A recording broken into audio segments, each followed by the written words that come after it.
Welcome to Energy GHK, living in biological harmony, where symptoms are explored as intelligent biological responses, not mistakes. Join us for grounded conversations on Germanic Healing Knowledge. Welcome and thank you for being here. Today I want to share an experience I had recently that stayed with me because it beautifully illustrates how the body can connect present symptoms to past emotional experiences. A few days ago, I was walking on the beach and ran into a woman I've spoken to before. We've had a few casual conversations about some struggles she had been moving through, both emotionally and physically. She had already mentioned ongoing pain in her right shoulder and neck, and from the perspective of GHK, the right shoulder, if you're right-handed, often reflects a self-devaluation in a relationship, often involving a partner, your father, friend, sibling, or a boss. And the neck can point to an intellectual self-devaluation where someone feels pressure, doubt, or not good enough in their thinking or decisions. When I saw her this time, she told me that she had suddenly begun suffering from severe vertigo. Naturally, I wanted to understand what had happened just before it began, because so often the moment a symptom starts can tell us so much. This is the importance of the timeline that we use in GHK. She said she had been lying on her bed when all at once she felt as if the bed was giving way beneath her.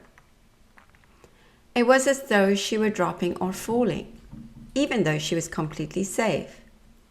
The sensation was so real and so sudden that it shocked her. And when she stood up, the vertigo was there. And that immediately caught my attention because vertigo is connected to a falling conflict or a perception of losing balance, stability, or orientation in one's life.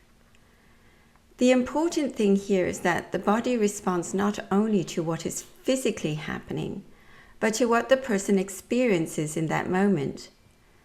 If the psyche perceives danger, instability, or loss of control, the biology can respond very quickly. However, that wasn't the original conflict. It was when she was a little girl, she fell off a horse. And the entire frightening experience of the fall gave her vertigo then. So that's the original conflict. She then told me that later, when she went to the dentist, she was lying back in the chair where they tilted her head, and the vertigo happened again. It was the same vulnerable reclined position, and that is when another layer appeared. After that episode, she began experiencing a panic attack. So now it was no longer only the vertigo itself, but the body had started another sensation of fear. Afterward, she decided to go to the doctor because she was understandably worried about this. What was so interesting was that as she was simply walking into the doctor's office, the panic started again. Before anything had even happened, her body was already reacting. This is where we begin to see the importance of tracks. A track is like an imprint, a sensory or an emotional reminder that connects a present moment to an earlier unresolved experience.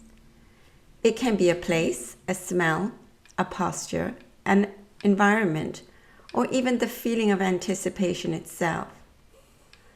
I began to explain to her that sometimes what appears to be a new symptom is actually the body stepping onto an old track. The body remembers what the conscious mind may not immediately connect. I asked her whether doctors, dentists, or medical settings had been frightening for her when she was younger. As soon as I said that, something landed for her. She told me that when she was a child, her mother would sometimes tell her that they were going to the doctor for her sister because the mother knew how afraid she was. Her mother knew that she would resist if she told the truth.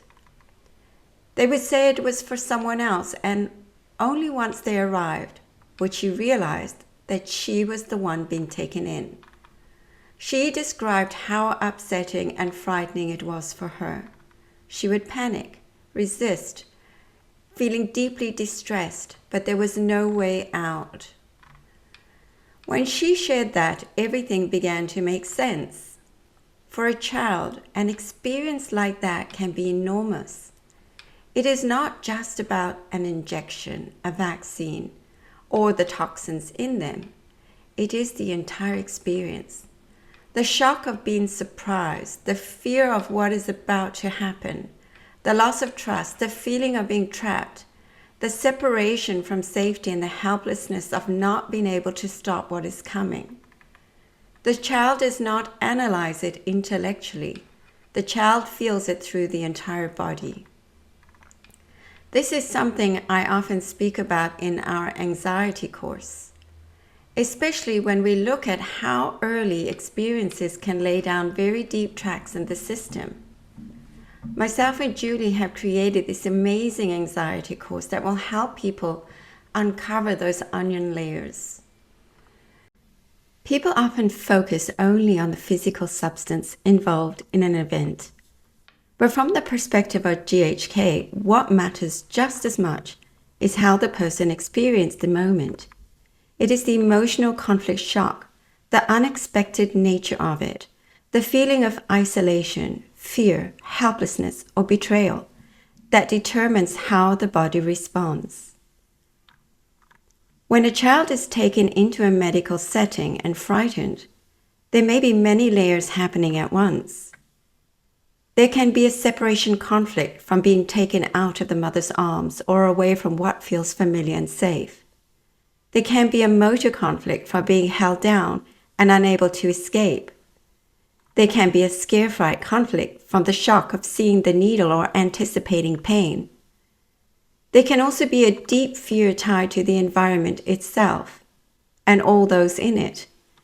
If those experiences happen again and again, especially at a young age, starting from being a baby, the psyche-brain organ can build strong conflict fear associations around doctors, dentists, and anything that feels similar.